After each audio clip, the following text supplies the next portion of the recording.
Seja bem-vindo, Metropolitano, para mais um episódio do Metrópolis Podcast, que hoje se dedica a falar sobre um tema muito importante. Portanto, vai lá, chame a sua mãe, chame a sua tia, chame a sua namorada, chame aquela pessoa que você ama. Nós dedicamos o nosso tempo para falar neste mês das mulheres, mais especificamente o programa que vai ao ar no próximo domingo, Dia das Mães, sobre a vida delas.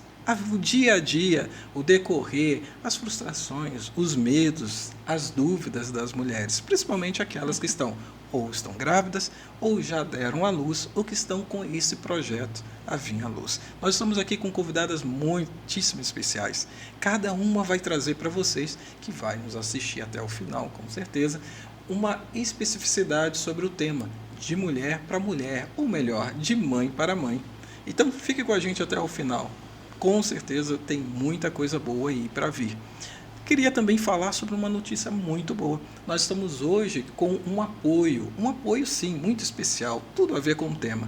Sabe quando você precisa sair à noite para resolver alguma questão de trabalho ou até mesmo se divertir e não tem com quem deixar seus filhos? Já imaginou? Uma creche noturna? Sim, nós temos. Nós estamos aqui apoiados com uma creche noturna em Paranavaí, pronta para estar atendendo às suas demandas, e não somente as demandas de um lugar para ficar. A creche noturna de Paranavaí, conhecida por desenvolver um ambiente de uma rede de apoio, um ambiente gostoso, um ambiente lúdico e um ambiente com conteúdo para crianças a partir de 8 meses. Você quer saber mais? Aqui durante todo o nosso episódio vai estar aparecendo o QR Code e as redes sociais. Vai lá, vai ser uma boa. Sem mais delongas, nós gostaríamos de começar pedindo que você deixe o seu like, assista até o final e considere se tornar membro. Muito bem, com vocês, 3 pessoas especiais. Eu não sei por quem começar. Eu estou me sentindo aqui num limbo, num paraíso, porque é tanto sorriso bonito, é tanto conteúdo. Eu gostaria então de começar com você. Quem é você? Olá, eu sou a Bruna, nutricionista. Atualmente, eu estou trabalhando com a área materno-infantil, mas eu sou formada há 11 anos. Eu comecei na nutrição na área de UAN, que chamamos de Unidade de Alimentação e Nutrição. Então, eu comecei assim, logo que me formei, já comecei nessa área. Trabalhei num restaurante industrial, numa cozinha industrial ali por 2 anos, foi o meu primeiro trabalho. Nessa cozinha industrial, elas serviam, em média, umas 2.000 refeições por dia. E lá eu era segundo turno. Então, eu trabalhei durante 2 anos nesse restaurante. E em 2014, eu recebi uma proposta e fui para um outro restaurante industrial. Aí, nesse restaurante industrial, eu trabalhei quase 8 anos. E era cozinha industrial também, alimentação coletiva. Era menos refeições, em torno de 1.000 refeições, mas eu gerenciava essa cozinha sozinha. Tinha, em média, umas 15 cozinheiras, então fazia o gerenciamento dessa cozinha sozinha lá, responsável pelos 3 turnos, girava 24 horas, né, a cozinha, mas eu trabalhava de manhã, primeiro turno. Quando eu engravidei, que veio aqui a reflexão do mundo, né? O que eu faço da minha vida, né? Que tempo eu vou ter? Porque na UAN, na Unidade de Alimentação e Nutrição, muitas horas, uma carga horária bem extensa, uma rotina bem corrida. Então, assim, eu não tinha muito tempo, sabe? Para fazer as minhas coisas. Então, quando eu engravidei, eu comecei a refletir sobre isso, né? O que eu quero para minha vida? Então, fiz essa reflexão e eu engravidei bem na pandemia, no início da pandemia, e fiquei afastada durante quase um ano, praticamente, né? Os 9 meses da gestação, mais os 5 da licença. Então, eu comecei a refletir, eu não queria parar de trabalhar, abandonar minha vida profissional, mas eu queria ter mais tempo para ficar com meu filho, né? Mais tempo de qualidade. Então, eu comecei a pensar nas áreas da nutrição. E foi quando eu me deparei com a área materno-infantil. Comecei a estudar, me atualizar, fazer vários cursos. Então, durante toda a minha gestação, eu estava lá em casa, nesse período, né, de pandemia, assim, fechada em casa. Mas eu estava me atualizando, estudando para entrar nesse mercado de trabalho, que é a área clínica, né? Então, assim, me deparei com muitos desafios, né? Porque você tá há 10 anos numa área e você entra para uma outra área totalmente diferente. Então, ali eu tive bastante desafios. Mas era o que eu queria, né? Mudar de área, ter mais tempo com meu filho, uma agenda que eu conseguisse gerenciar meus horários, fazer meus horários. E aí eu me deparei com a área materno-infantil. Essa área eu consigo atender mulheres, desde as mulheres que estão tentando engravidar, as gestantes, o pós-parto, as crianças em introdução alimentar, as crianças com dificuldade, adolescentes, enfim.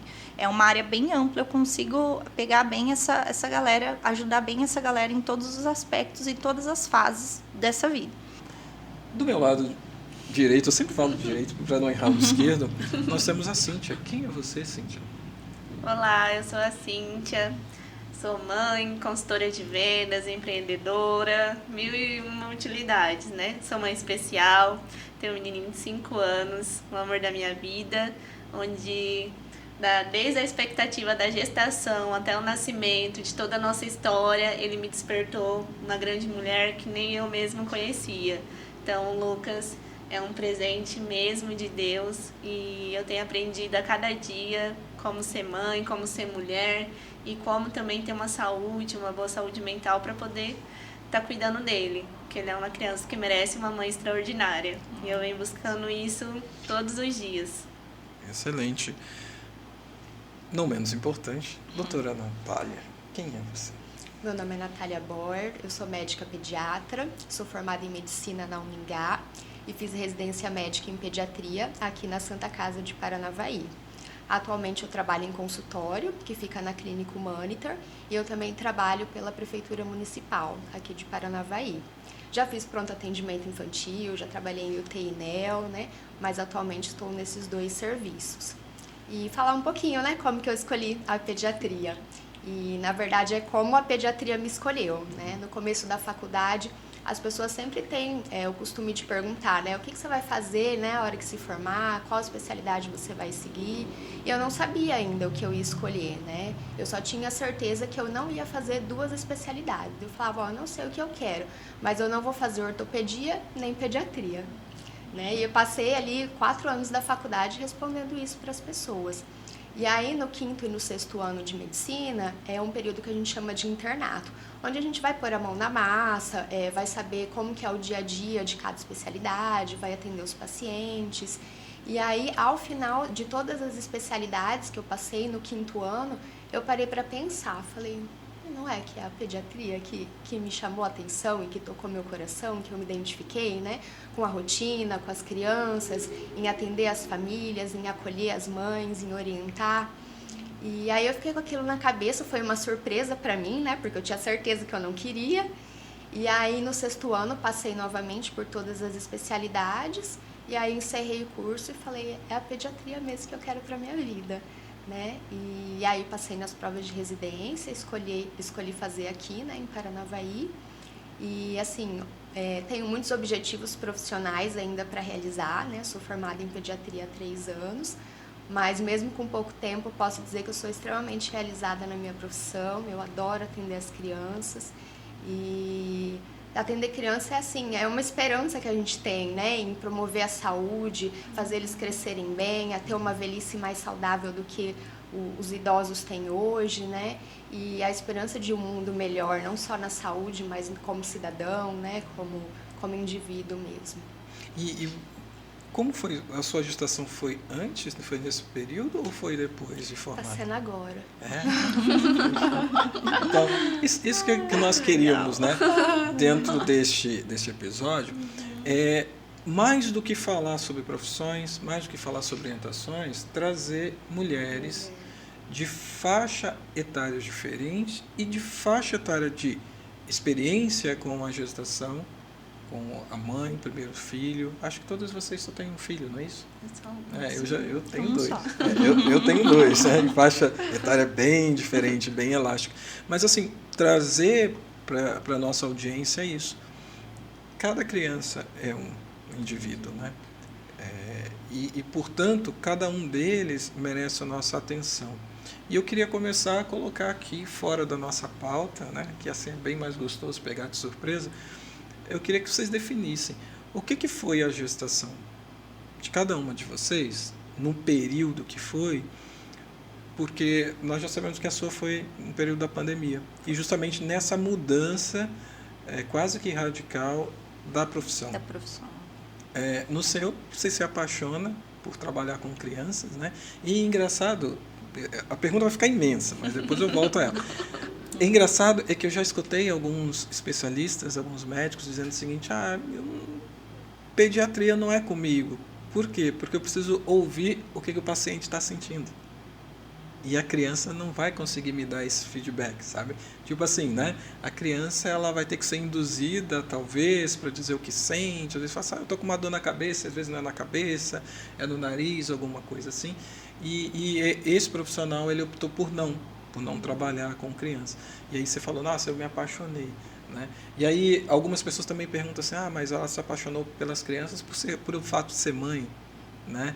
E também assim, então eu queria, se vocês pudessem fazer aí uma retrospectiva, por isso da pergunta tão longa, para dar tempo de vocês pensarem, como que foi a gestação dentro do papel de ser mulher, dentro do papel de ser uma mulher em atividade, e o que isso mudou na percepção de vocês, na escolha da profissão, e como que vocês lidam com isso? Eu queria começar com...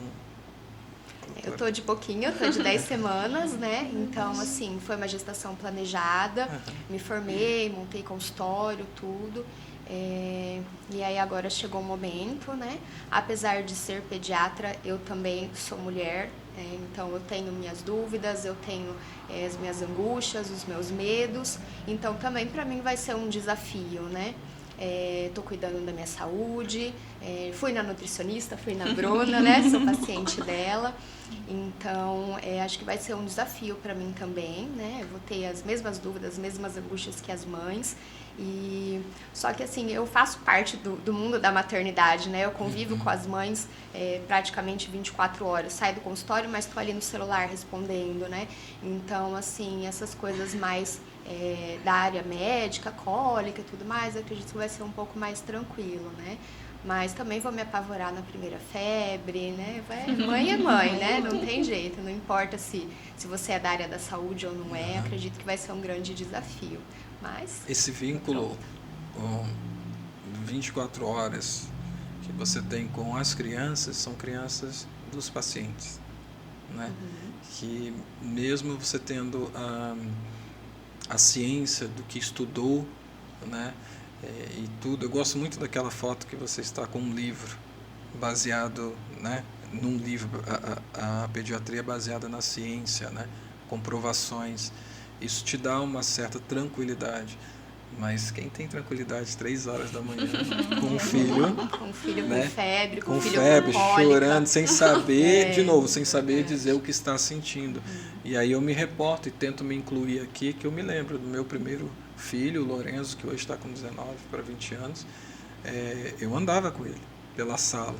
A mãe dele, então, fazia faculdade e não ia se ausentar da sala de aula. E eu ficava ali, ele com poucos meses. E para mim aquilo era um desafio sem fim. Eu torcia para que o relógio corresse naquele período, porque, embora também tinha sido a nossa primeira gestação, e acredito que ela sabia tanto quanto eu, nós não sabíamos nada, na verdade, né, daquilo que iríamos aprender. Você ter aquele serzinho nos braços, você olha ali e faz o checklist, está alimentado? Tá molhado? Não tá, né? Tá sujo? Não tá. O que é que mais falta, né? E a segunda gestação foi bem mais tranquila desse sentido, né? Você já fala, cara, talvez esse filme eu já vou ver de volta. Mas e você, Bruna, como é que foi? Essa segunda parte aí, na pandemia e ainda... foi grávida. Na pandemia e não foi planejado. Então, eu usava DIU e o DIU... polêmica, né? Usava DIU, assim, tinha acabado de colocar 30 dias com o DIU e ele deslocou, eu tive que tirar, e nessa transição de tirar eu engravidei. Foi muito rápido, E aí eu descobri, eu já estava de 8 semanas, então foi um susto, assim. Vamos combinar aqui, vocês podem trocar um pouquinho esse negócio de semana por meses, porque eu tento, mas eu não consigo me adequar. E eu acho que muitos homens que vão estar assistindo falam, cara, não é mais fácil Mas falar já em meses? quase 2 meses. Aí, ó, então. quase 2 meses. Quase 2 meses. Facilitou. E então foi um susto que eu levei, né? Assim, eu queria muito ser mãe, mas não naquele momento de pandemia. Então, assim, eu passei a gravidez com muito medo. Eu tive muito medo. Assim, eu fazia várias ultrassons. Eu cheguei a fazer 12 ultrassons. Nossa. Né? Porque, assim, eu tinha medo, né? Então, cada vacina que eu tomava, cada gripe que eu tinha, um sintoma, eu já me assustava. Então, passei bem assustada. E fiz essa transição de carreira, né? De uma área totalmente diferente para outra. Então, para mim foi difícil. Tive muitos desafios. Entrei na área da nutrição materno-infantil porque eu pensava assim, eu vou usar comigo durante toda a minha gestação, na introdução alimentar do meu filho, que é o que eu estou fazendo hoje, que está dando muito certo, sabe? Então, eu me senti acolhida por essa área. Então, vou usar para mim e para as outras pacientes, né? Passando informação, porque é muito mito em volta da alimentação, na gestação, no pós-parto, na amamentação, com as crianças em introdução alimentar. Então, era muita informação. Falei, eu preciso passar uma informação de qualidade, com segurança para as outras mães também. Então, eu tive essa segurança durante a minha gestação, durante a introdução, e é o que eu passo hoje para as pacientes no consultório. E deve ter sido, assim, meio que, não vou dizer desafiador, tá, mas você fez tantos ultrassons, mas como? Se tudo estava fechado, como que você teve esse acesso, né? Porque cada momento se fechava alguma coisa. Eu me lembro de quando falavam de que ia ter lockdown na nossa cidade, muitas pessoas davam gargalhadas, falavam, aqui não chega, aqui é tão longe que não chega, e de repente o comércio fecha. E como é que foi você ter acesso a isso? Mas quando eu engravidei foi final de 2020. Tá. Então, durante a gestação foi 2021. Então, eu ganhei ele em agosto. Então, já estava aberto, a gente já estava recebendo a vacina, as gestantes já começaram a receber a vacina. Então, não tive esse problema com estar fechado. E aí foi um período que todas as gestantes que trabalhavam, elas iam ficar em casa, não podia trabalhar. Então, eu ficava em home office, né? Ficava em casa, em home office, estudando e também fiz uma parte do trabalho em home office também. Mas, assim, eu fazia essas ultrassons para ter certeza de que estava tudo bem com o bebê. Era tudo muito incerto, né? Porque era tudo muito incerto. Então, tomava vacina, se eu não sentia ele mexer, eu já ficava preocupada. Eu mandava uma mensagem para o médico, ele falava, vai e faz a ultrassom. Passava a guia, eu ia lá e fazia a ultrassom para eu saber se estava tudo bem. Eu ia nas consultas. Então, foi um período, assim, para mim, foi bem desafiador. Foi bem desafiador. E para você, como é que foi essa fase? Pra mim foi bem diferente, né? Minha gestação foi bem tranquila. Eu trabalhei até os 8 meses, fiz academia, me alimentava bem, estudei tudo sobre amamentar, sobre os primeiros cuidados, tenho vários livros, Nana Neném, como tudo que você imagina, eu fiz curso online, aquela mãe assim, corujona. E o Lucas, nos primeiros meses, no nascimento dele, ele já fez o teste do pezinho, não apresentou nada, ele nasceu de 37 semanas, então foi cesárea, um parto normal. Porém, aos 3 meses, eu já comecei aquele olhar de mãe, né? Tem alguma coisa, né, no desenvolvimento dele, não tá normal, ele não dormia muito bem, não se alimentava bem. Aí eu falei, gente, não tá normal. Então, daí realmente começou a montanha-russa em nossas vidas. Daí, com 6 meses, ele já apresentou estrabismo, já teve que usar óculos. Com 9 a 1 ano, ele já começou a fazer umas sessões de fisioterapia, mas pra gente ser de cidade, né, um pouco menor e a síndrome dele ser muito rara, a gente achava que era um atraso de desenvolvimento, não que seria uma síndrome degenerativa. Então, eu praticamente não tive tempo de absorver o luto. Ou eu lutava no luto, ou eu perderia o tempo de ter uma qualidade de vida melhor para o meu filho. Porque hoje já é bem corrido, bem puxado, mas seria pior. seria pior, assim. Mas assim, o diagnóstico ele veio rápido? Não, mega difícil mesmo. A gente só conseguiu lá no Pequeno Príncipe através do exame genético, bem caro. E porque o Lucas, ele, pela síndrome de base dele, não estava tão avançada. Então, mesmo com os atrasos, não daria para né, diagnosticar com a Pelizaeus. Então, a gente fez o exoma, que é um exame genético, um mapeamento genético, para encontrar essa peça que estava faltando. Porque ele fez ressonância, só tinha lesão no cérebro, mas não sabia nome. Então, as médicas precisavam de um norte para poder ter um diagnóstico e um tratamento adequado, né? Daí veio aquele turbilhão. Você tem um bebê de 1 ano e pouquinho com uma síndrome degenerativa, né? Você fala, meu Deus, eu vou perder meu filho. Aí você fica entre... vou perder meu filho ou eu luto para procurar uma ajuda para ele. Aí foi para onde eu parti. Eu parti para procurar informações, para procurar ajuda. Eu cheguei na doutora que é especialista em doença rara através de uma mãe do Rio de Janeiro, que ela me ajudou, porque ela tinha um contato da médica, porque tudo é muito difícil, tudo é muito demorado, tudo é muito caro. E o tratamento do Lucas foi todo particular, porque não tinha tempo, era uma luta contra o tempo. Mas enfim, eu tive uma maternidade bem diferente, mas eu acredito que hoje toda mãe que está gestante, assim, tem que pensar, é difícil, a gente não quer que nossos filhos passem por nada no mundo, mas que seja feita a vontade de Deus, né? Eu acho que toda essa minha trajetória com o Lucas, eu aprendi a desfrutar da nossa viagem. Que a gente acaba idealizando uma viagem e você fica presa, né? Ah, mas poderia ser assim, porque ele é tão pequeno, tanta picadinha, passou por 2 transplantes de medula óssea. Meu Deus, né? Pra que tanto sofrimento? Mas eu e o Lucas, a gente teve memórias assim que na fase mais difícil das nossas vidas, eu e ele tivemos uma conexão mais maravilhosa. Então eu falo que ele é meu tesouro, ele me ensina e eu sou forte por ele e ele é forte por mim. Acho que um ajuda o outro. E o que vocês acham dessa... Eu não vou dizer assim que seja unanimidade, mas é quase que provado que pelo fato da mulher se transformar tanto no período de gestação, quer seja ela programada ou não, vocês se cobram muito? Porque assim, muito. acontece uma situação como esta que independe da sua vontade. Aconteceu com o meu filho Miguel, que hoje tem 9 anos também.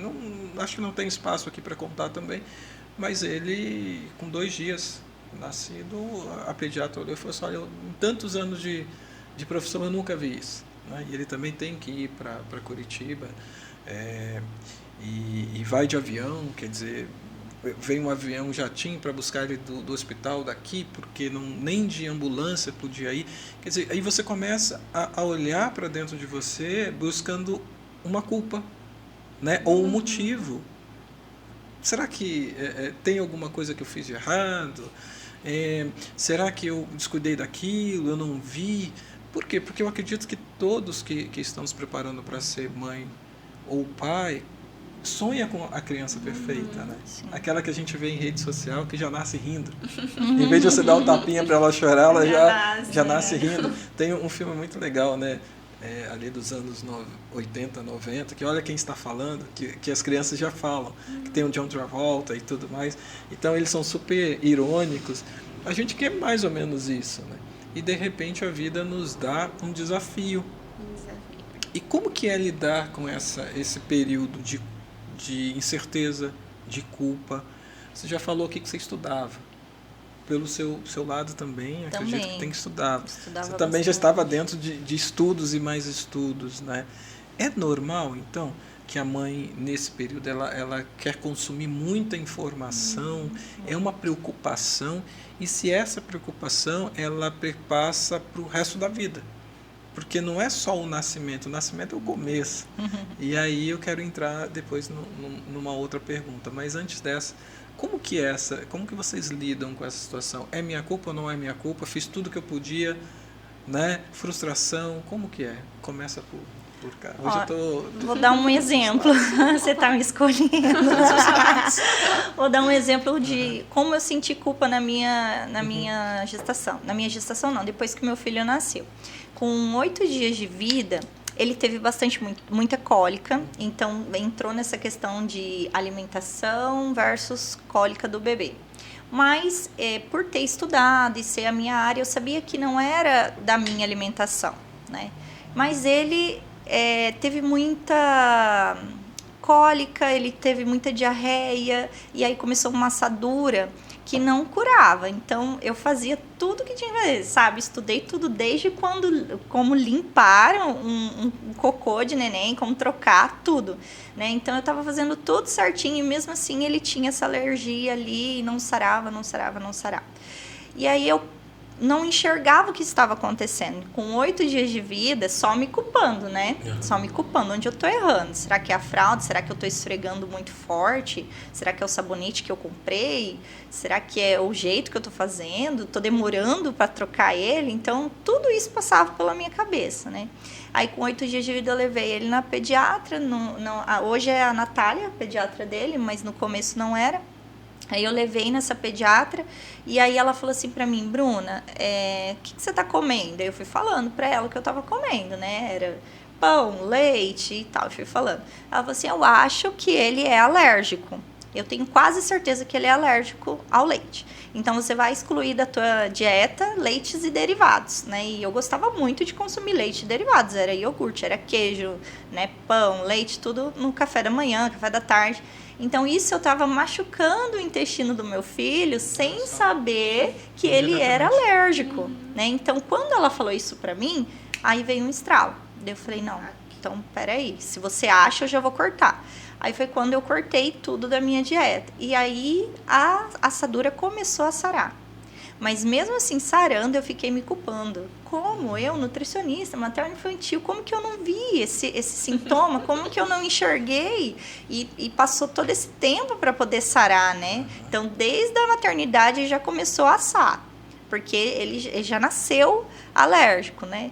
E aí eu só ia machucando mais e mais com esse tipo de alimentação que teria que ser restrita, mas até então eu não sabia, né? E aí depois que eu levei na consulta e ela me falou isso, aí eu comecei a tirar tudo da dieta, fazer uma dieta exclusiva, né? Sem leite, sem derivados, aí começou a melhorar, né? E depois de uns 10 dias mais ou menos, sarou total. Aí levei lá de novo, ela falou, não, ele é alérgico. E ele é alérgico até hoje, com 1 ano e 8 meses. Nossa. E uma pediatra passa por isso? Ou consegue expurgar todas as culpas nos outros pacientes? Quando é com a gente, tipo, alguém da nossa família, eu acho que a gente meio que bloqueia, assim, né? Igual a Bruna falou, eu sou nutricionista materno-infantil, como que eu não suspeitei que meu filho é alérgico, né? E por isso que a gente precisa de outros profissionais para nos auxiliar, né? Eu também vou precisar de um pediatra para o meu filho. Então, acho que a gente sempre tenta ser a melhor mãe possível, né? Tem essa idealização e essa cobrança eu acho que é natural, sabe? Onde que eu tô errando? Meu Deus, como que eu não notei antes? Se eu tivesse notado antes, poderia ter, né, auxiliado de alguma outra forma, não teria piorado tanto. Então, acho que essa é uma cobrança que acaba sendo natural, assim, de todas as mães. Mas é saudável? Vocês acham que é saudável? Hoje que vocês já passaram por algumas fases, é saudável? Não, acho que não é. Porque só dificulta o puerpério, que já é uma fase muito difícil. Turbulenta, né? Então, qualquer coisa que der errado, a gente se culpa e a autoestima baixa e o psicológico cada vez pior. Então, a gente precisa estar forte, né? Porque o bebê precisa totalmente da gente. Então, desde o banho, a alimentação, e se a gente está com o psicológico abalado, aí já atrapalha na amamentação. Se é um sonho da mãe amamentar, ela já não consegue amamentar. Então, não é saudável, né? Toda essa culpa que a gente carrega. Mas é um período que a gente passa e a gente precisa ter o auxílio de profissionais. Então, eu tive auxílio de psicólogos, né? Então, eu conversava bastante, eu desabafava, né? Eu tinha uma rede de apoio que me ajudava com as questões do bebê, da casa, porque é tudo um turbilhão de emoções. Tem pessoa, eu tô falando aqui, mas não é num tom jocoso, não. Mas a gente vê pessoas que passam a limpar copiosamente a casa, né? Também. Passar aquela que boa água sanitária em tudo que é lugar, porque fica naquela neura de que Sim. alguma coisa, né? Imagina, e quanto a gente vê crianças no parquinho com a mão na terra, botando as coisas na boca, pessoas que estão sempre com um lenço umedecido ali, sabe? Num afã de criar aquela criança numa redonda, bolha, né? E é por isso que eu perguntei se é saudável. Porque medo todos nós sentimos, e muitas das vezes o medo é um princípio que vai nos alertar sobre uma determinada coisa. Eu tinha muito medo de dormir e não acordar. Sim. Assim, até hoje, né?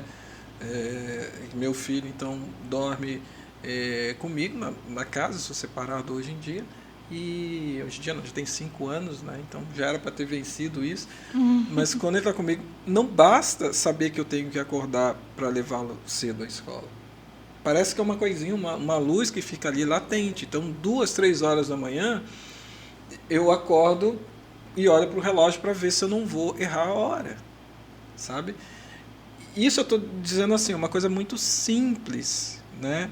É uma preocupação para que tudo vá bem, né? Por outro lado, é muito gostoso você à noite, de madrugada, acordar e olha para ele assim, dormindo lá, e como se fosse um anjinho, literalmente, né? Aí você fala, nossa, mas que legal que eu estou participando do crescimento dele, né? E então, por um lado, fica aquela tensão de não errar, por outro, basta eles estarem dormindo, ressonando, com uma paz, com uma, sei lá, uma sensação de barriguinha cheia, ou que não tem nada ali atrapalhando o sono, para tranquilizar a gente, né? Mas a partir do momento que acorda, começa tudo outra vez. Né? O meu tá naquela fase. Eu dou o café da manhã, ele pergunta o que eu vou almoçar. Que bom! Aí eu chego no almoço, o que vai ter de lanche, entendeu? Quer dizer, nunca para de cobrar, né? Então, em falar em cobrança, agora é para a Bruna. Nas suas redes sociais, você coloca ali que é o papel inerente da pediatra fazer parte da vida da mãe, e aí eu incluo os pais, o pai também, né? Principalmente chamo a atenção para os pais que estejam cada vez mais presentes, né?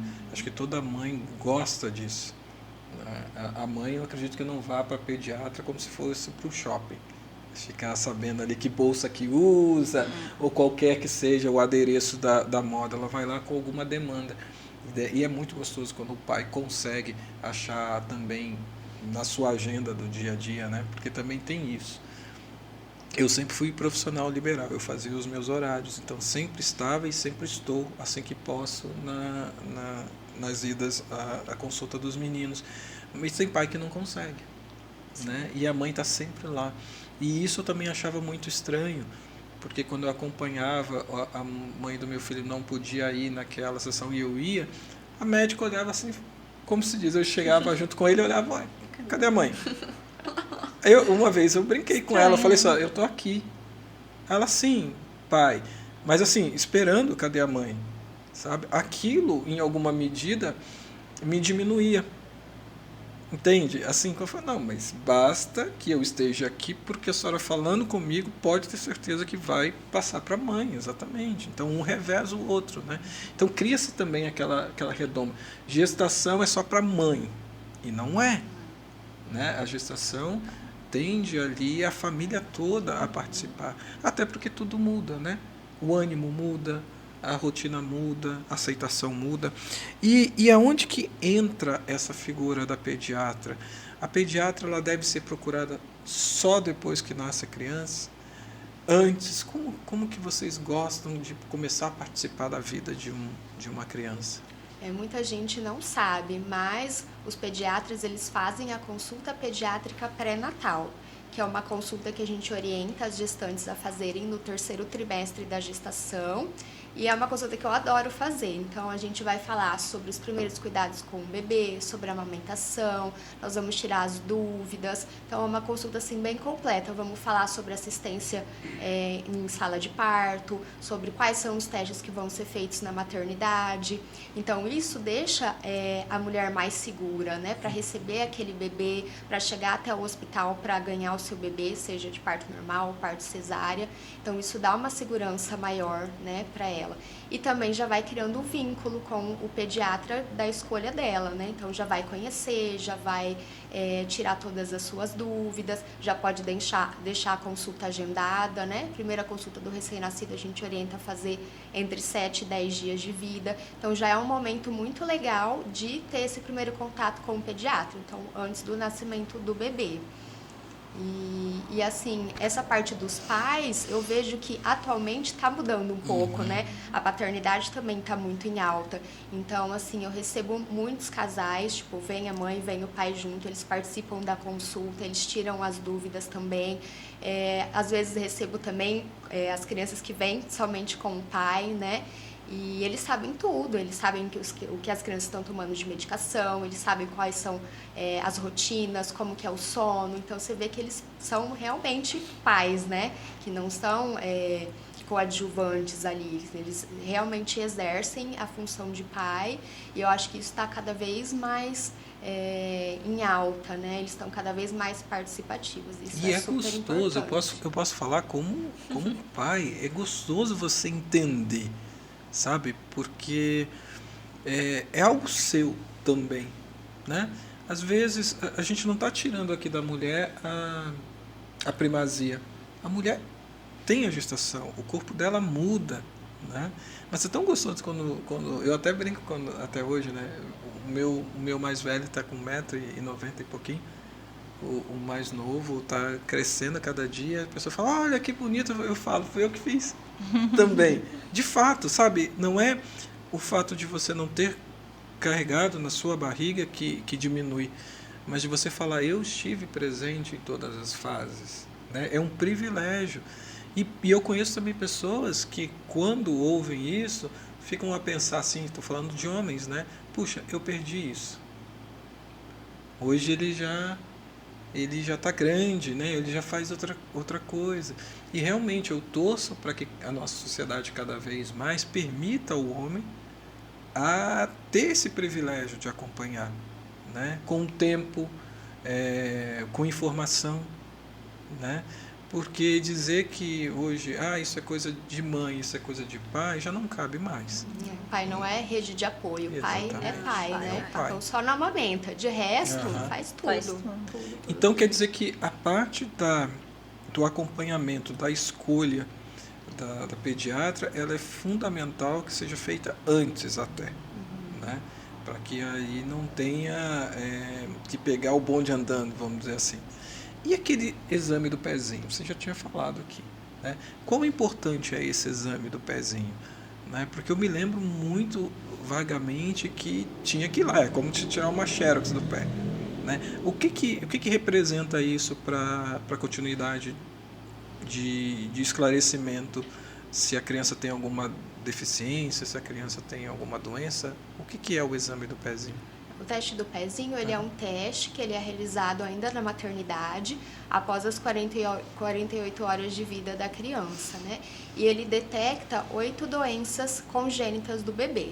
São doenças metabólicas, né? Que quanto antes diagnosticadas e tratadas, não vão interferir ali no crescimento, no desenvolvimento da criança. Então, é um teste obrigatório que é feito no país todo, né? O resultado sai em 30 dias, a mãe consegue ver até pelo site, só digitar a senha, ela recebe até antes de ir embora, né? Digita a senha, a data de nascimento e já sai o resultado.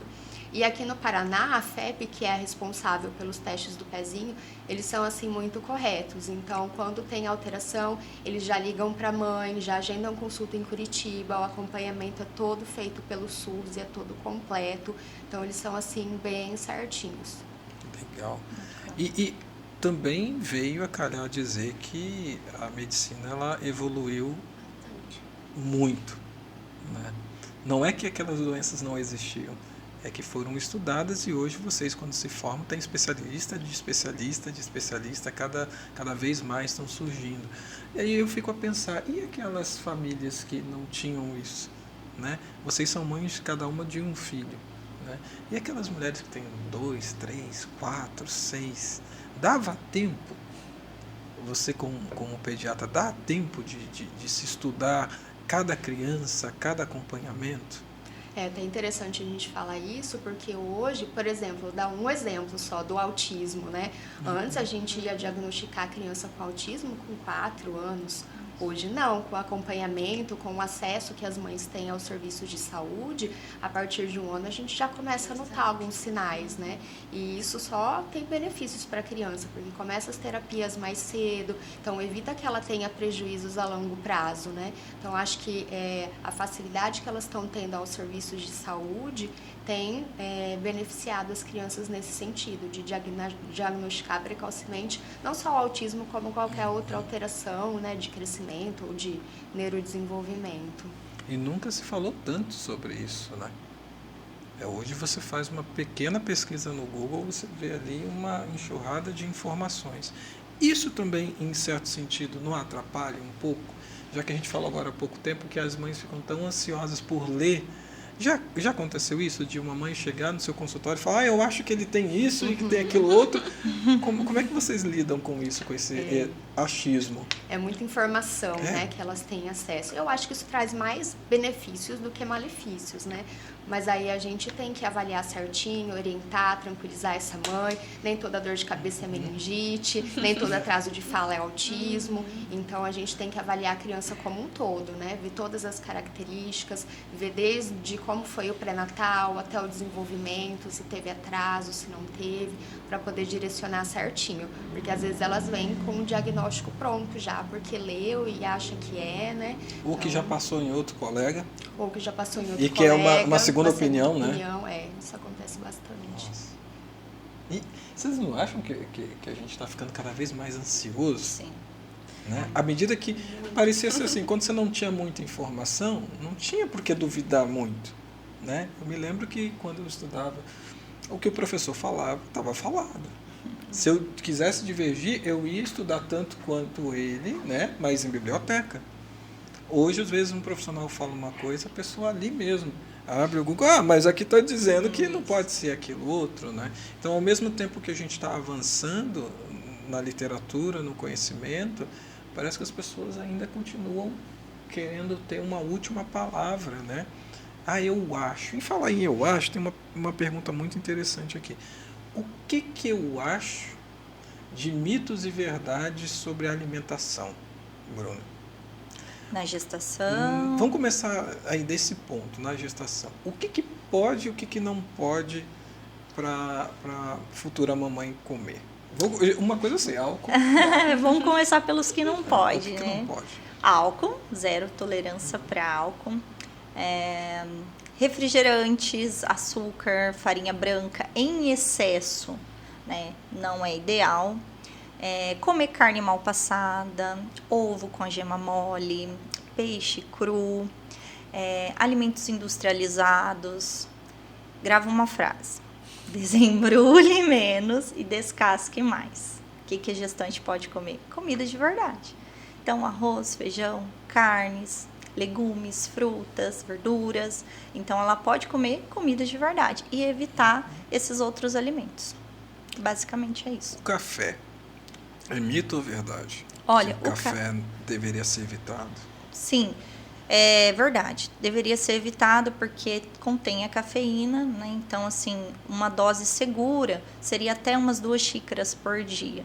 Né? Não precisa excluir tudo, mas o excesso. Eu acho que o excesso que peca. Por exemplo, eu não diria para a mãe assim, você não pode tomar nunca um refrigerante, mas 1 copo de refrigerante para 1 litro de refrigerante tem diferença. Né? E as pessoas acabam pecando nisso, no consumo exagerado. Eu acredito muito nisso. Então quer dizer que aquilo que, claro, estava lá escrito, porque você defende isso realmente, né? Mas eu tenho que parecer que eu estudei o tema. Estava escrito lá. O paladar da criança começa com a mãe? Começa, verdade. Verdade. O que você consome é o que você já está dizendo para o seu filho, o que ele vai gostar, o que ele vai ter propensão a aceitar, é isso? Isso. Tudo começa na gestação. Então, por volta da 16ª semana, mais ou menos... mês isso quer dizer o quê? Em mês isso quer dizer... Agora você me pegou. Tá vendo como é que confunde? Agora você tá vendo? Confunde Aham. até isso. Mas é Deixa eu ver. Pode fazer conta, não tem problema não. 4 meses, 4 meses. e meio, mais ou menos. O líquido amniótico tem os sabores, o bebê começa a engolir esse líquido amniótico, e nesse líquido, o que a mãe come, ele já vai conhecer os sabores. Então, por exemplo, uma mãe que só gosta de comer doce, passa a gestação toda comendo doce, essa criança já nasce com um paladar propício para o doce e tendo uma dificuldade maior de aceitar os alimentos salgados. Então, tudo começa na gestação. Ela dura ali 270 dias, mais ou menos, né, que é onde a mãe precisa ter um hábito saudável, um hábito variado, variar os alimentos que ela consome, variar os sabores, e a criança já nascer com um paladar variado. E é verdade. Mas aí, onde que fica aquelas famosas e já folclóricas frases? Ah, me deu o desejo de comer isso. Tem pessoas que comem tijolo, né? Tem pessoas que comem coisas feijoada com manga, alguma coisa. Como que isso se processa? Isso é mito também ou folclore?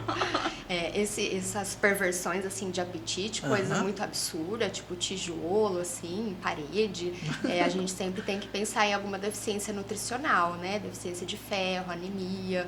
Então, assim, se Mas for... isso é real mesmo? É real. Se for alguma coisa, uma coisa muito mirabolante, assim, tem que investigar mesmo. Agora, se for comida, assim, né? Saudável. Uns gostos estranhos, daí tá tudo bem. Tudo bem. Nossa. Mas agora eu fiquei mais confuso ainda. Então quer dizer que quem está pedindo para comer essas coisas não é a criança. É a mãe. É a mãe. Mas se a mãe come, isso vai influenciar no gosto da criança. Isso. Então não dá para separar. O excesso, tá, Júlio? O excesso. Não dá para separar. Né? Não é porque comeu um docinho ali que a criança vai preferir isso, mas é porque tem mulheres que passam a gestação toda comendo errado. Já engravidam comendo errado, né? Não muda o hábito alimentar durante a gestação, que é extremamente importante, e aí essa criança futuramente já nasce com hábitos errados, né? Porque ela vai seguir o que tem ali na mesa, na família. Então já começa tudo errado, já começa lá na gestação tudo errado. Então, gestação é hora de rever os conceitos. Isso. Né? Já passou da hora, na verdade, Já né? passou da hora. E assume-se de que a partir daquele momento não é mais só uma pessoa. Isso, Né? é uma vida. É uma vida que vai ser orientada para isso. Mas como que se quebra hábitos tão rapidamente? Porque às vezes você pode falar, nossa, eu estou ganhando peso. Como se quebra essa rotina? O que você costuma dizer para as mães? Mães que já têm essa predisposição, por exemplo, mães que já têm aí o que a gente vai chamar de gravidez de risco, né? Obesas, comorbidade. Como que se trata isso? Para aquelas mães que têm uma gestação planejada, é um pouco mais fácil, porque elas têm um tempo maior, né, para cuidar da alimentação, para já começar uma atividade física, caso elas ainda não façam, né? E então tem todo um processo, suplementação vitamínica desde antes de engravidar, né? Mas mesmo para aquelas gestações que não são planejadas, tá em tempo, né? De mudar os hábitos, de procurar uma boa nutricionista. E a gente tem bastante casos agora de diabetes gestacional também, né? Acho que a Bruna deve entender bastante, que tem riscos para a mãe, tem riscos para o bebê e tem muita relação com a alimentação materna. Então tem que fazer um bom controle, né? Tudo certinho, por os exames todos em dia, para que seja uma gestação de baixo risco, que dê tudo certo. Exercício está liberado? Se não tiver risco, assim, né, sangramento, risco de abortamento, tá super liberado. Mas também é super aquela saudável. questão, né? Sem exageros. Sem exageros. Mas dá para fazer uma atividade física, uma caminhada, uma bicicleta, de repente. Eu mesmo tô Uma mantendo natação. ali a academia, né? Só diminuir carga, né? Tô fazendo os exercícios mais adaptados. Mas Eu não pratiquei parei. também. Eu também fiz a gestação toda. E Gestação também, após também, né, o diagnóstico do Lucas, eu acho como a saúde, eu vejo assim, já me vi, e às vezes eu vou numa reunião das terapias do meu filho, eu vejo as mães ali esgotada, desesperada, cansada, e eu já estive nesse cenário. Hoje, depois, né, de estar do outro lado, de sobreviver ao luto, de entender, né, que cada ser humano tem seu tempo, que, né, o Lucas, ele é uma criança feliz, indiferente das limitações dele, né? Então, hoje, vendo, assim, olhando e me resgatando, né? Porque a Bruna engravidou na pandemia. Eu passei uma pandemia no hospital com um filho pós-transplantado de medula óssea. Então, tipo, é atenção 24 horas. Então, hoje, eu, tipo, olhando, eu vejo como que é importante a saúde e principalmente a alimentação e exercício físico. Sim. Eu acho que eu não conseguiria continuar trabalhando, continuar com várias atividades que eu tenho no dia, cuidar do Lucas, a rotina de terapia, se eu não tivesse priorizado um tempo de academia. E não tenho desculpa agora, ele vai pra física e eu vou pra academia. E aí, tá Então, vendo? eu acabei conciliando, porque eu ficava no celular enquanto ele estava na sessão. E é 1 hora. Em 40 minutos eu faço meu treino. Não é pra ser uma maromba, né? Mas já tô Pra ali manter saúde. mantendo saúde. Porque Encaixando o tempo para que todos saiam beneficiados, Isso. né? Porque é uma pergunta que vem agora, uma série de perguntinhas bem rápidas, bem difíceis e capciosas. Como saber, por exemplo, se produz o leite suficiente? Como sei que o bebê está saciado? Eu já não sei nem para quem que eu vou fazer essa pergunta. Para vocês. Uma mãe que venha perguntar assim, primeiro, eu quero saber se eu vou produzir leite suficiente e como que eu vou falar só, encheu, a tampinha encheu. Tem algum processo? Tem. Olha, a mãe tem que estar se alimentando bem, ela tem que estar tranquila, tem que estar bem hidratada, dá uma sede tremenda, a gente tem que tomar muita água, se hidratar bem, a pega desse bebê tem que estar correta. Então, assim, muitas coisas. A pega, a boquinha do neném no seio. Essa pega, ela tem que estar bem corretinha para poder produzir leite. Então, quanto mais o bebê suga, mais a gente vai produzir. Porque o peito, ele não é estoque, né? Ele é fábrica. Então, ele vai fabricar leite conforme a sucção do bebê. Então, o bebê tá sugando. Demanda. Isso. Tá sugando. Sob demanda. É mais fácil, né? Entender essas coisas. É assim. E aí, como saber se ele está sendo alimentado? Você vai observar se ele está fazendo xixi, se ele está fazendo cocô. Você vai levar o pediatra vai avaliar o peso, vai saber se ele está ganhando peso na curva. E aí você vai saber que seu filho tá bem, né? Olhando para o seu filho. Então, olha para o seu filho, né? Você vai identificar. Mãe tem esse sexto sentido, né? Quando tem algo de errado, a gente percebe. Então, o olhar dele, a gente já sabe que tem algo de errado.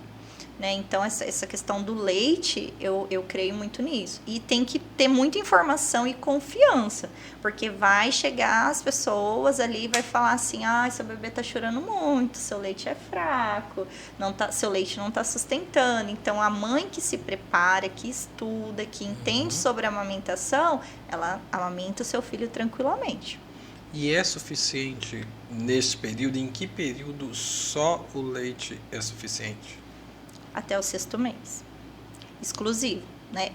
É o que a gente orienta, é o que é a recomendação do órgão de saúde, mas existem vários fatores que impedem a mãe de amamentar. Então, é assim, a licença maternidade é 4 meses, né? Mas as orientações são que amamente até o 6º mês. Então, essa mãe volta a trabalhar e aí fica sem orientação de como amamentar essa criança. O apoio lá no trabalho talvez ela não tenha, ou não recebeu orientação de fazer ordenhas, que é tirar o leite materno, armazenar e dar para o seu filho. Então, vários fatores influenciam isso. Mas a orientação é que se amamente exclusivo até o 6º mês. 6º mês. E tem como fazer essa medida? De como a Bruna está falando sobre peso, sobre a nutrição? O ganho de peso a gente calcula nas consultas, né? Uma coisa bem legal de falar é que o bebê, nos primeiros dias de vida, ele perde peso. Então, às vezes eu recebo recém-nascidos no consultório que já passaram em primeira consulta com outro profissional, tá lá com 15 dias de vida e com fórmula. Por que tá com fórmula? Porque o primeiro pediatra disse que não tá ganhando peso. Gente, um bebê com 15 dias não vai ganhar peso, porque ele tá aprendendo a mamar, ele tá desinchando, ele eliminou mecônio. Então, é um processo fisiológico de perda de peso, né? Um bebê que não é prematuro, ele pode perder até 10% nesses primeiros dias. Então, muitos deles, depois de 15 dias de vida, que vai começar a ter um ganho efetivo. Então, assim, não é o momento de começar uma fórmula, né, nesses primeiros dias. É o momento de reavaliar a pega, ver se tem uma boa sucção, se a mãe está segurando na posição correta e, se necessário, pesar a cada 7 dias para depois, né, desse período de perda de peso fisiológico, ver se realmente, né, tá ganhando peso suficiente e tudo mais. Então, assim, nesses primeiros dias, a introdução de fórmula por baixo ganho de peso é bem equivocada.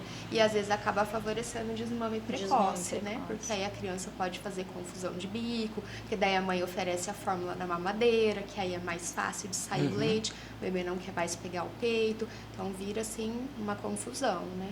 Nossa, e é tão importante esse contato da pele, né?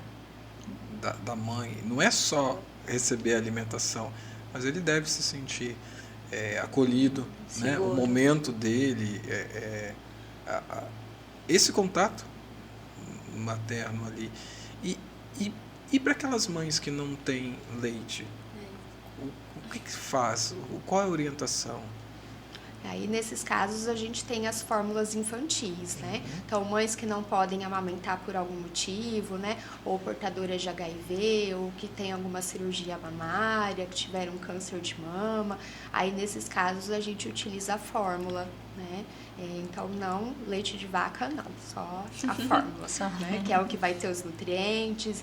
E é o que tenta ser mais parecido com o leite materno. Não é igual, nunca vai ser, mas é o que a gente tem para utilizar nesses casos. Existe esse banco de leite, assim Existe. como de sangue? Como que funciona isso? O banco de leite, as mães que têm uma boa produção, né, ou hiperlactação, elas podem entrar em contato com o banco de leite.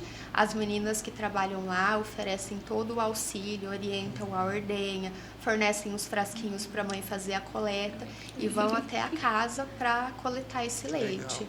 Aí depois passa por um processo, né, de pasteurização e tudo mais para ser oferecido para os bebês que estão internados em UTI neonatal. Nossa, então é incentivado isso, né?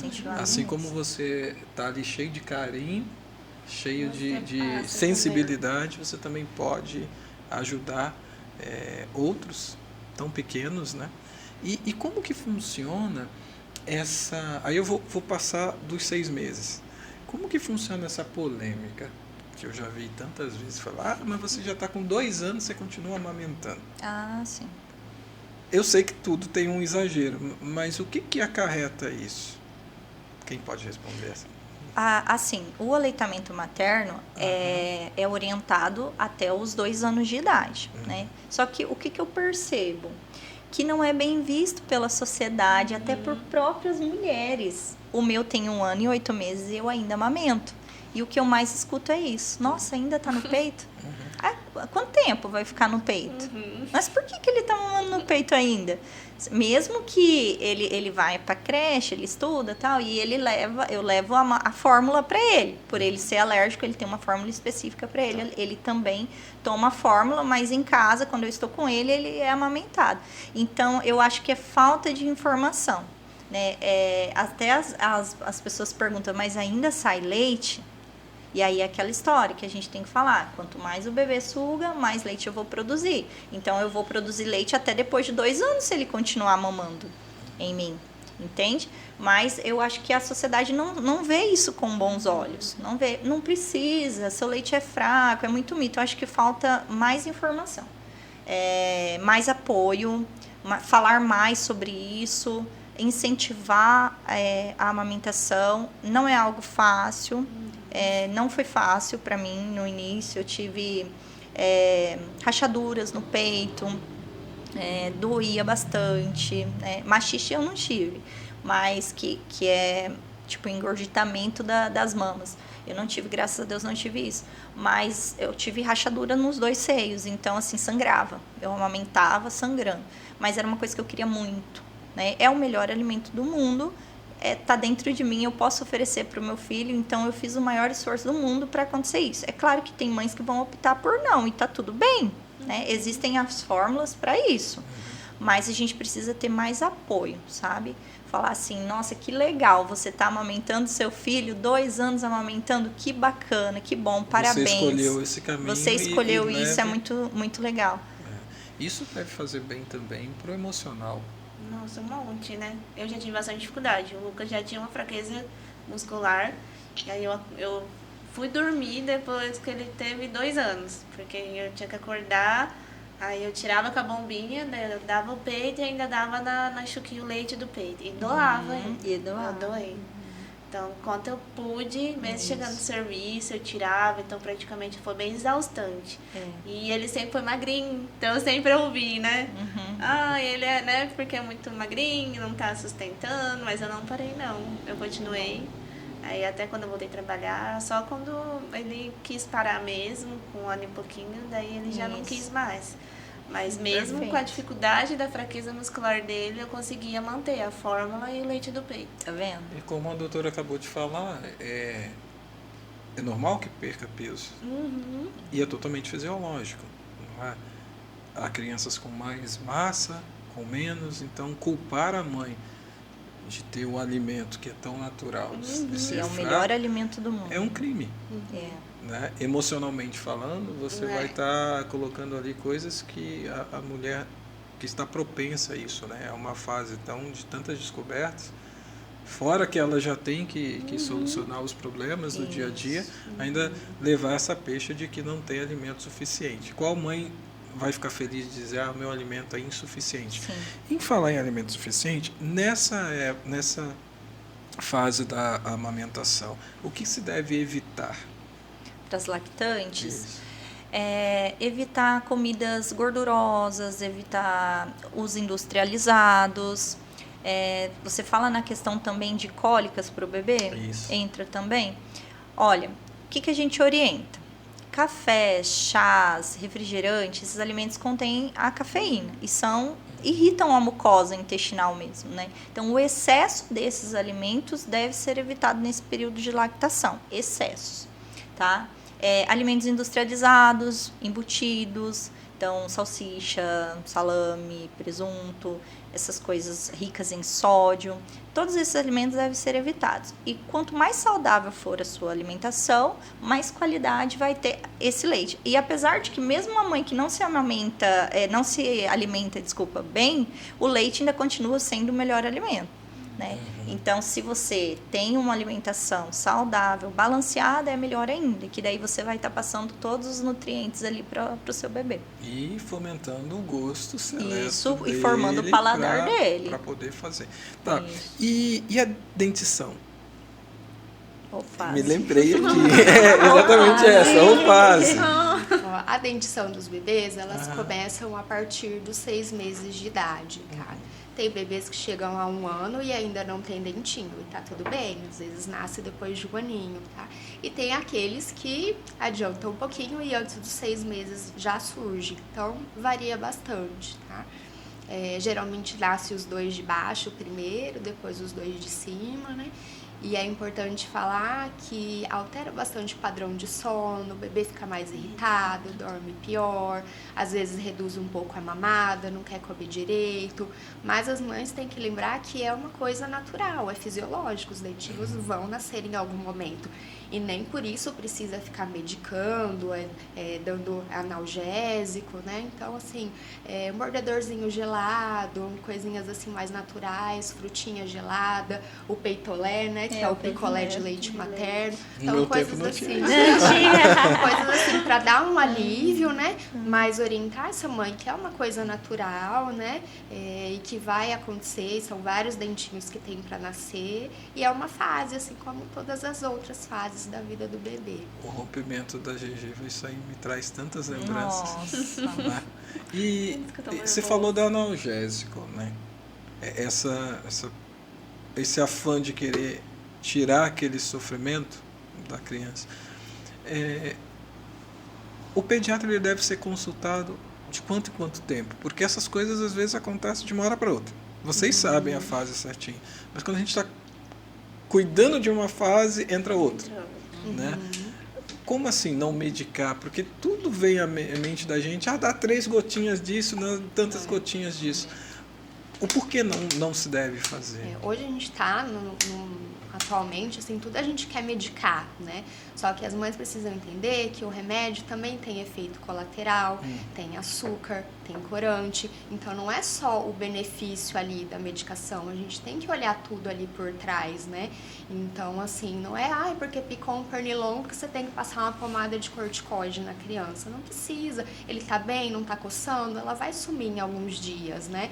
Então, assim, quanto menos a gente medicar, colocar esses outros recipientes que vêm junto com os remédios no corpo da criança, melhor. Claro que tem os casos que tem necessidade, né? Criança com febre ou tá com uma tosse muito importante, aí a gente entra. Mas esses casos, assim, de coisas naturais do dia a dia, de coisas fisiológicas, quanto menos a gente medicar, melhor. E falando de medicação, me ocorreu uma outra questão aqui. Quando a gente vê o bebê muito quietinho, né? Todo mundo fala assim, bebê bom é aquele que futrica, aí vem a fase de começar a engatinhar, andar, mas é aquele bebê mais devagar. É preocupante também? Ou cada caso é um caso? Por exemplo, se eu tomo os meus 2 filhos como parâmetro, porque são os únicos que eu conheço. Um andou rapidamente, falou rapidamente, o outro tudo é lento, né? Ele teve que ir até para a fono, porque a gente falava, não, tudo ele apontava um dedo em vez de falar. E a fono falou, acho que isso é quase preguiça, no bom sentido. Na hora que você incentivar ele, que não basta apontar, incentivar ele a falar, cara, foi 2, 3 semanas, aí ele começou. Agora, hoje ele não para mais. Então, é de se preocupar, aquela criança mais quietinha, aquela criança que, entre parênteses, ela não demonstra tantos probleminhas, ela não chora de cólica. Existe isso, essa criança? A gente tem os marcos de desenvolvimento da criança, né?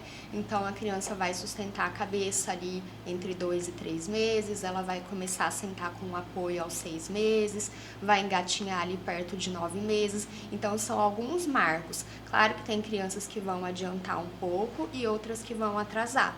Mas está aí a importância de acompanhar com o pediatra, porque ele vai saber orientar e detectar se está tendo um atraso ou não. Tá? Por exemplo, tá com 1 aninho e não está andando, é normal? Depende, pode ser normal. Não anda, mas engatinha, fica de pezinho, tem tônus muscular, né? Firma as perninhas. Aí a gente pode ir acompanhando até 1 ano e 4 meses, até 1 ano e 6 meses. Mas não engatinha, perna molinha, não sustenta, tem fraqueza muscular, aí já não é normal, né? Uma criança que chegou ali 1 ano e 8 meses, 2 anos, não tá falando nada, que já é uma idade para estar começando a formar frases, a gente também tem que agir, né? Até antes disso. Então, assim, existem os marcos, tem um espaço de tempo que a gente tolera, mas a gente tem que estar atento também aos possíveis atrasos de desenvolvimento, tanto motor como neurológico. Criança muito quietinha, não interage, não faz contato visual, não olha para a mãe quando está mamando, não se interessa pelo rosto das pessoas. A gente também tem que ficar de olho, né, diagnosticar um possível transtorno do espectro autista ou alguma outra situação parecida. Então, sempre está em acompanhamento. Eu sugiro, até o 1º ano de vida, como tem muitas coisas para a gente avaliar, fazer uma consulta por mês, a cada 30 dias, para ir dar tempo da gente ir avaliando com investigando calma, tudo, investigando, né? Conhecendo aquela família, a rotina e tudo mais. Porque eu achava assim, muito divertido como eles parecem que estão no mundo só deles, mas ao mesmo tempo desperta tudo, né? O olhinho vai, vê, e aí eu achava também super patético aqueles avós, ou aquelas avós que vêm, ai, fica fazendo aquela sonoridade como se, né, a criança fosse outro ser que que não é um ser humano, né? Aquelas vozinhas, aquelas coisinhas. Aí a criança ri, aí você não sabe se está rindo para ver o adulto ir embora rapidinho ou se está sendo desperto, né? Então, tudo é a base de estímulo, né? Eles estão ali para ser estimulados. A pergunta que não quer calar: e na nossa atual sociedade, onde todos os estímulos estão aqui dentro, né? Em que momento começar a ofertar para a criança dispositivos para que eles acalmem, para que eles comam, né? Eu canso de ver isso, crianças só comem hoje se tiver assistindo. Eu não vou falar galinha pintadinha porque não é direitos autorais, mas ela só come se tiver uma musiquinha, se tiver uma coisinha. Quem quer começar a responder essa? Essa é boa. O ideal é que não se alimente com telas, né? Mas eu costumo dizer que cada caso é um caso, cada criança é uma criança é única. Então, o que a gente tem que avaliar? Tem casos de seletividade que eu atendo que a criança não se alimenta de nada, né? Base de leite, tal. Mas quando a mãe coloca esse dispositivo, ele come alguma coisa. Então, há casos que a gente tem que avaliar. Então, assim, lá no início da introdução alimentar, lá com 6 meses, não criar esse hábito, né? Então, se você não criou esse hábito, então, evita já, né? Desde os 6 meses, ele comer sentado à mesa, na cadeirinha, ali com a família, no tempo interagindo dele. Ali no tempo dele. Concentrado na comida, Concentrado né? no que ele está comendo. Mesmo né? que gere aquela sujeirinha Ah, até o teto. Faz parte. Essa deixar, sujeira faz deixar. parte. Faz parte para a paciência dos pais também? É um teste de paciência, é um teste de paciência, mas faz parte do processo, né? E é muito importante ele ter essa bagunça, esse contato com o alimento. Geralmente tem mais vó que faz isso, fica limpando a criança o tempo todo, limpando Dá a na mão, boca, aí derruba dá na aqui boca. e vai limpando. Então a criança acaba não tendo contato com o alimento, né? Não conhecendo as texturas, ou criando até uma rigidez ali, que a própria criança pede para ser limpada, né? Isso não é algo saudável, né? Então tem que deixar se lambuzar mesmo, depois a gente limpa. É trabalhoso, mas depois a gente dá um jeito. Então, Viu? Quem está assistindo nada de maneira de limpeza, deixa sujar. Deixa sujar. É difícil. O uso de telas é bom a gente não criar esse hábito, mas para casos assim mais específicos, eu não vou falar para tirar, porque essa é a única forma que a criança se alimenta. Essa é a minha opinião. O Lucas já é espertinho. Ele, com todo o cuidado dos avós, né? Por causa de tempo hospitalizado e tal.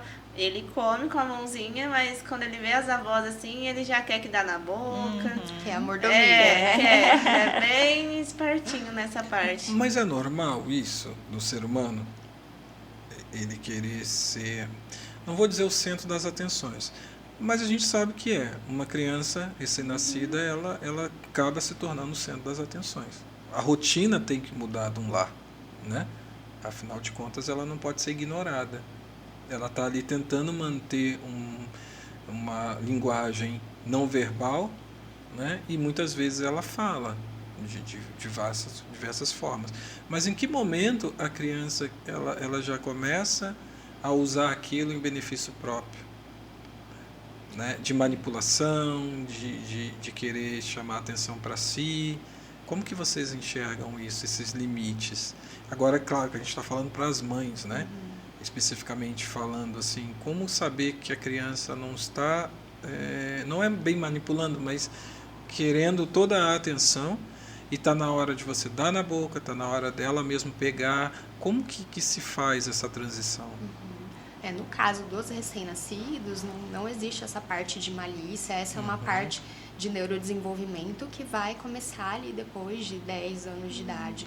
Então, assim, o choro é o meio de comunicação do bebê. Ele chora para ser atendido. Pode ser fome, pode ser calor, pode ser frio, pode ser colo, né, aconchego da mãe. Então, assim, ele sempre tem que ser atendido. Deixar o bebê chorando porque, tá fazendo de propósito, isso não existe. Isso pode prejudicar o bebê, né, porque ele vai aprender que não adianta eu chorar que eu não vou ser atendido. Minha mãe não vai vir. E a mãe é o porto seguro. Né? Então, assim, sempre acolher e atender o choro do bebê até que ele comece a falar, que aí vai ser a outra forma de comunicação, né? E aí, a hora que tá maior, a gente nunca pode fazer pela criança o que ela já é capaz de fazer sozinha. Né? Então, sempre estimular, tipo, ela já consegue ajudar em alguma tarefa doméstica, né? Consegue ajudar a lavar uma louça, vamos deixar ela lavar uma louça, né? Vamos ajudar a dobrar a roupa, a colocar o lixo lá fora. Então, são habilidades que vai ajudar a criança no desenvolvimento, vai criar uma independência e eles gostam de ajudar, eles gostam de participar, né, das atividades do dia a dia, eles se sentem importantes. Então, isso é muito benéfico, você não fazer por ele o que ele já é capaz de fazer sozinho. Mas às vezes é tão difícil no dia a dia, né? Eu não estou querendo advogar uma causa, mas colocando aqui para debate. Não é? Às vezes você está atrasado para a escola. Você fala, calça o tênis. Enquanto ele está ali para tentar calçar o tênis, você já fez N coisas, já está com o carro pronto para sair. Não dá aquela tentação de dizer, eu vou lá, eu mesmo faço rapidinho, já entra e vai. Deixa eu te ajudar, né? É mais rápido. Porque assim, aí a cabeça fica assim, não, mas ele vai voltar da escola, aí dá tempo dele devagar, no tempo dele fazer. Agora não, agora está na hora da escola, né? Então, assim, é difícil também pra gente, porque a gente tem horários, a gente tem uma agenda muito corrida, e ainda tem um tempo deles. E tem crianças realmente que vão devagar, né? Tem umas que a gente... Eu não sei se a gente pode falar que é preguiça, né? Ainda mais quem estuda de manhã, né? Dá aquele soninho e quer ficar mais tempo na cama. Então, como a gente consegue trabalhar numa boa isso? Entender que tem um tempo deles, sim, que eles devem ser a todo momento convidados a serem independentes e, ao mesmo tempo, vencermos essa nossa ansiedade pelo tempo, de dizer, ele está vestindo, tá... Eu sei que o certo é nunca falar, você não sabe se vestir, né? Eu já não ensinei como é que faz, sabe? Você querer imprimir o seu tempo no deles, mas ao mesmo tempo aquilo é um ato que ele vai repetir, né? Então hoje, por exemplo, ele está com dificuldade de amarrar o sapato. Quantas vezes ele vai ter que errar para ele amarrar? Tem fórmula? Não tem. Mas qual é a sua orientação como profissional? A gente sempre tem que pensar que o cérebro maduro, desenvolvido, é o nosso e que o dele está em formação. Então, a gente sempre tem que respirar, ter paciência e saber que eles aprendem por repetição. Então, eles precisam treinar, eles precisam fazer sozinho. Às vezes, acorda um pouquinho mais cedo, né? Se é uma criança que a gente nota que tem mais dificuldade para acordar de manhã, porque a gente é assim, às vezes, né? Tipo, gosta mais de trabalhar à tarde, de manhã não funciona muito bem. Eles também são assim. Então, às vezes, acordar um pouquinho mais cedo, ter um pouquinho mais de paciência, né? Porque é assim que eles vão aprendendo, né? Então, sempre pensar que é um cérebro em formação, né? Que eles estão com o neurodesenvolvimento ali em alta e sempre tentar ter paciência. Eu sei que nem sempre é possível, né? Toda mãe acho que já perdeu a paciência, já se arrependeu de ter gritado, de ter brigado, isso é normal, né? Mas sempre a gente tem que parar e pensar, o nosso cérebro é o maduro, né? É o desenvolvido, o deles ainda não. Tá, e entregar a mãe da repetição que de tanto repetir é capaz de que eles se tornem aptos a fazer aquela tarefa e vão fazer outras, né? E nunca julgar, né? Dizer, você não pode fazer nada, você não sabe fazer, quantas vezes eu já ensinei isso, não faz bem. Não é isso que vai acelerar o processo. Exatamente. O Lucas funciona bastante o lúdico, muito mesmo. Ele ama bonecos, né? Ele tem um pouco de hiperfoco em personagens, bonecos. Então eu trabalho muito com ele. Questão de trocar roupas, de dar comida, e aí ele come junto, ele conversa muito com os bonecos. Então eu fui o lado assim, desde o tempo, né, dele bebê, que a mãe vira um pouco terapeuta quando entra nesse. Depois que você vê que você não é terapeuta, você é mãe, a gente fica um pouco meia terapeuta. E ele hoje, assim, é um pouquinho mais avançado, né, apesar das limitações dele, pelo lúdico. Tanto na comida, pela seletividade que ele tinha. Daí eu comecei a fazer pratos mais coloridos, colocar toda a galera para comer na mesa. Para tentando, né, a fase que ele perdeu, ele chegou de Curitiba com 8 quilos. Então, até, né, com 3 anos, com 8 quilos, estava bem abaixo do peso. Então, o lúdico me ajudou muito mesmo.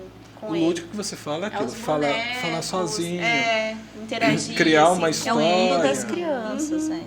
que a gente é conhecido o Fantástico Mundo de Bob, né? É, Vocês já mais ou viram isso? menos. Aquela ideia.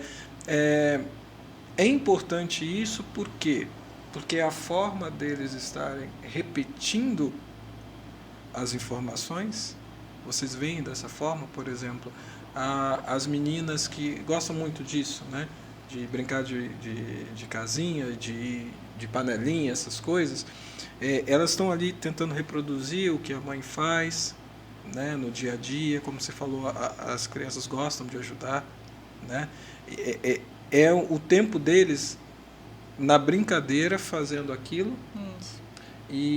E a gente não pode cortar isso, né? Então, quer dizer, a criança que fala sozinha, ela não necessariamente está com algum problema. Ela está ali no mundo dela criando a sua própria comunicação. Isso, e ela aprende brincando, as crianças aprendem brincando. Então, até na alimentação, quando a gente lida com crianças, a gente ensina dessa forma. Não é colocar um alimento ali de qualquer forma que vai atrair a atenção delas, né?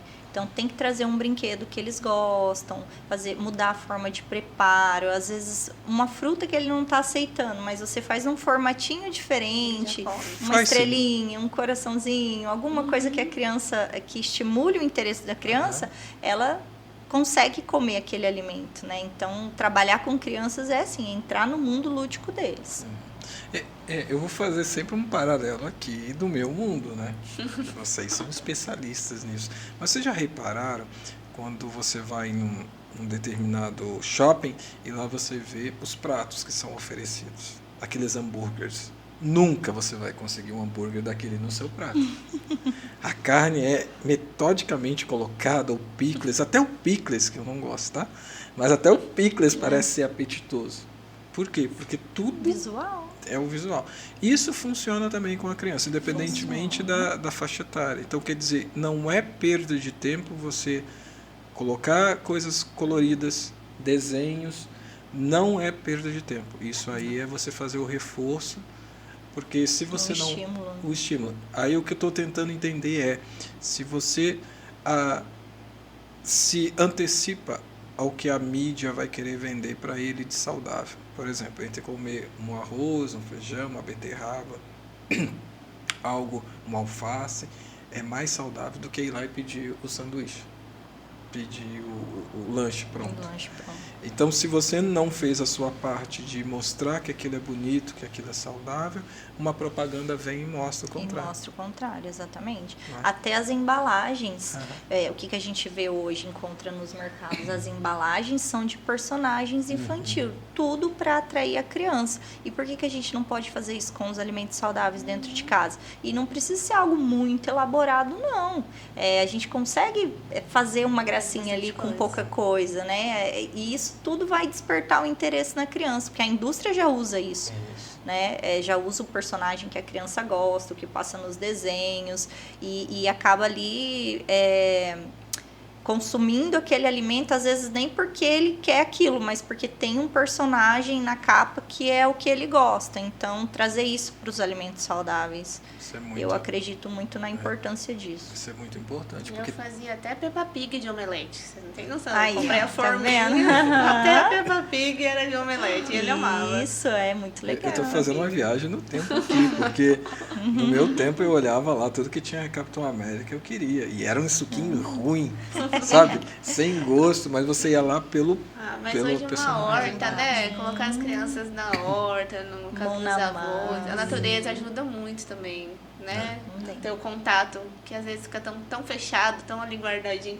Pelo menos assim, eu no mundo, né, das crianças, tanto de autismo e que o Lucas faz terapia com muito autismo, ele tem muitos amigos autistas. Para eles é a melhor terapia mesmo, é o contato com a natureza, é conhecer, né, tantos alimentos e os lugares assim também. Ajudam eles bastante. Infelizmente, o nosso tempo está correndo. Não parece nada, mas pelo que eu estou vendo aqui, a gente está mais ou menos 1h35. Passou muito rápido. E eu falei que ia ser assim, ia ser um bate-papo bem divertido. A gente tem histórias aqui para contar. Eu queria finalizando aqui com uma história, né? Meu filho, então, o mais novo, não pisava em nada descalço que não fosse plano. Então, uma certa vez levávamos ele para a praia e ele ia com a planta do pé, assim, para não pisar na areia, sabe? E aquilo perdurou muito tempo. E ele não tinha assim, um episódio traumático por trás daquilo. É aquilo que eu achava mais inusitado. Se ele tivesse pisado em alguma coisa, uma fezes de um animal, por exemplo, e ter ficado trabalhando. Não. Tudo que colocava a plantinha do pé dele, ele ia. E o outro, não. O outro, sempre vida normal. O que esses pequenos gestos podem chamar a atenção da gente? Ou seja, hoje ele pisa, anda descalço, não gosta, mas anda descalço. Quer dizer, tudo tem o seu tempo. Então, por um lado, é motivo de investigação, sim, mas por outro lado, a gente não deve ficar tão encanado, porque tem o tempo, né? As crianças sentavam no chão, ele não sentava, né? Ia para o parque, era muito engraçado de ver todo mundo correndo e ele saltitando assim para ir o menos possível, mas brincava. Então ali eu via que não tinha alguma coisa assim super grave acontecendo. Era tipo uma ojerizazinha a sujar o pé, né? Mas como, doutora, entender que tem tempo para tudo? Essa parte da sensibilidade tátil, eu gosto de estimular bastante desde bebezinho. Tá? Então o bebê tem lá, 4, 6 meses, pega uma bacia, já põe um monte de arroz, põe o pezinho para eles pisarem, põe o bebê para andar na areia, para pisar na grama. Então isso já vai estimulando, né? Então se ele fica muito tempo sem sentir o chão, a hora que ele sentir uma textura diferente, ele vai estranhar, né? Não que tenha alguma coisa de errado com a criança, mas eles estranham porque é diferente, é uma sensação diferente, né?